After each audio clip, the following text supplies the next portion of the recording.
हनुमान जी पूरी रात वृक्ष के पत्तों में छिपे रहे और छिपे छिपे विचार कर रहे हैं, मैं ऐसा क्या करूं कि अपनी माता का दुख दूर कर दूं।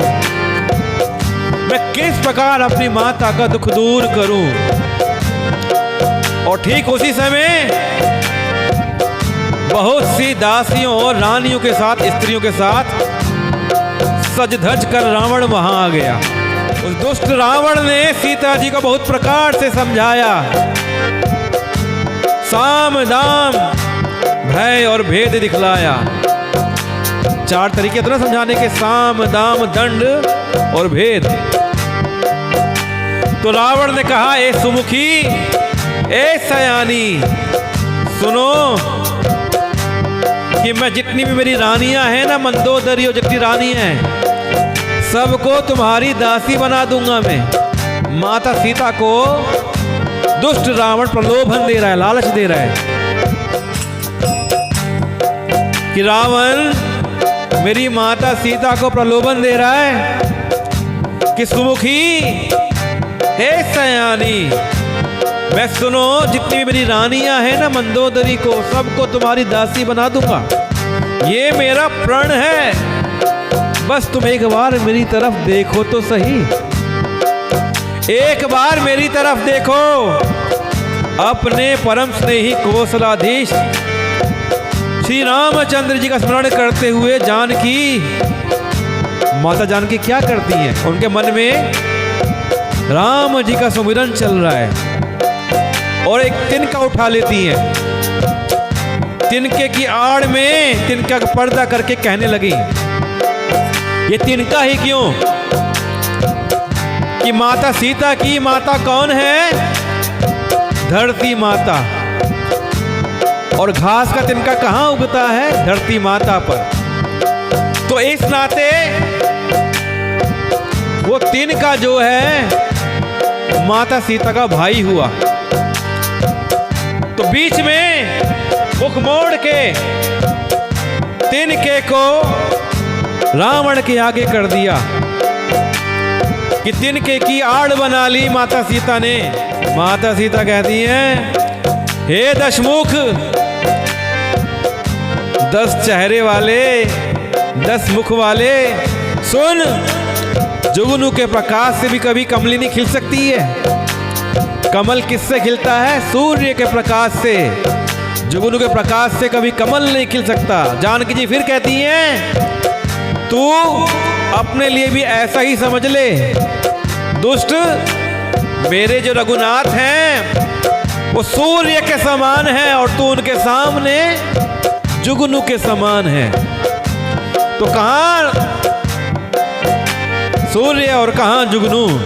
रे दुष्ट, तुझे रघुवीर के बाण की खबर नहीं है। मेरे रघुवीर का बाण तुझे लग जाएगा ना तो सब मामला तेरा खराब हो जाएगा। रे पापी, तू मुझे अकेले में हर के लेके आया है, सोने में हर के लेके आया है जब कोई नहीं था। जब मैं अकेली थी तब तूने मुझे हर लिया। रे अधम, निर्लज्ज, तुझे लज्जा नहीं आती? तू तो निर्लज्ज है। तो अपने को जुगनू के समान और रामचंद्र जी को सूर्य के समान जानकर, ऐसा सुनकर, सीता जी के कठोर वचनों को सुनकर रावण तलवार निकालकर बड़े गुस्से में आकर बोला। क्या बोलता है रावण? सीता, तूने मेरा अपमान किया है, मैं तेरा सिर इस कठोर कृपाण से काट डालूंगा। नहीं तो अब भी जल्दी से मेरी बात मान ले। हे सुमुखी, नहीं तो तुझे जीवन से हाथ धोना पड़ेगा। सीता जी कहती हैं, हे दशग्रीव, 10 मुंह वाले, प्रभु की भुजा जो श्याम कमल की माला के समान सुंदर है और हाथी के सूंड के समान पुष्ट तथा विशाल है। यहाँ पर माता सीता ने प्रभु की भुजाओं के बारे में कहा कि जो देखने में तो बड़ी सुंदर हैं, माला के समान लंबी हैं। आजान बाहु थे ना राम जी, लंबी बाजुएं हैं राम जी की, सुंदर हैं। लेकिन बलशाली कितनी है, जैसे हाथी की सूंड, जो कितना भारी वजन उठा लेती है। जितनी पुष्ट है होती है, विशाल होती है। तो कहा कि प्रभु की भुजा जो श्याम की कमल की माला के समान सुंदर और हाथी की सुंड के समान पुष्ट तथा विशाल है, या तो वह भुजा ही मेरे कंठ में पड़ेगी, या तेरी भयानक तलवार मेरे गले में पड़ेगी। इनमें से ही कुछ मेरे गले में जा सकता है, या तेरी तलवार या मेरे रघुनाथ जी की भुजाएं। सुन, यही मेरा सच्चा प्रण है। सीता जी कहती हैं कि ये चंद्रहास, आपको पता चंद्रहास किसका नाम है? चंद्रहास रावण की तलवार का नाम है। और ये तलवार रावण ने भगवान शिव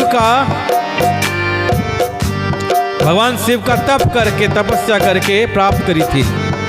तो भगवान शिव ने यह तलवार रावण को दी थी, जिसका नाम था चंद्रहास। तो सीता जी कहती हैं कि हे चंद्रहास, श्री रघुनाथ जी के विरह की अग्नि से उत्पन्न मेरी बड़ी भारी जलन को तू हर ले। ये तलवार तू शीतल, तीव्र और श्रेष्ठ धारा बहाती है, अर्थात तेरी धारा ठंडी और तेज है। तू मेरे दुख के बोझ को हर ले। सीता जी के ये वचन सुनते ही वो मारने दौड़ा। रावण को गुस्सा आ गया, ये सीता क्या बात करती है। तब मैं दानव की पुत्री मंदोदरी ने नीति कहकर उसे समझाया। तब रावण ने सब राक्षसी को बुलाकर कहा कि जाकर सीता को बहुत प्रकार से भय दिखलाओ, डराओ, उसको धमकाओ, ताकि यह तुम्हारी बात मान जाए और मुझे अपना ले। अब जितनी राक्षसियां हैं टेढ़े मेढ़े मुंह की, सबको रावण ने ट्रेंड कर दिया कि कैसे ना कैसे करके सीता को समझाओ, डराओ, धमकाओ। और फिर ऐसा रावण ने कहा, अपनी सब राक्षसी को समझा दिए, इसे डराओ, धमकाओ और इसे मनाओ। और यदि महीने भर में ये कहा ना माने तो मैं इसे तलवार निकालकर मार डालूंगा। और ऐसा कहकर रावण घर चला गया। यहाँ राक्षसियां बहुत सारी है ना, तो राक्षसियों के समूह भयानक भयानक रूप धर के सीता जी को भय दिखाने लगे। राक्षसियों ने डरावने रूप धारण कर लिए और डरावने रूप बना बना कर माता सीता को भय दिखा रही है। मान जा, रावण से शादी कर ले, मान जा, नहीं तो मैं तुझे खा जाऊंगी। हाँ, ऐसे डराने लगी राक्षसियां माता सीता को।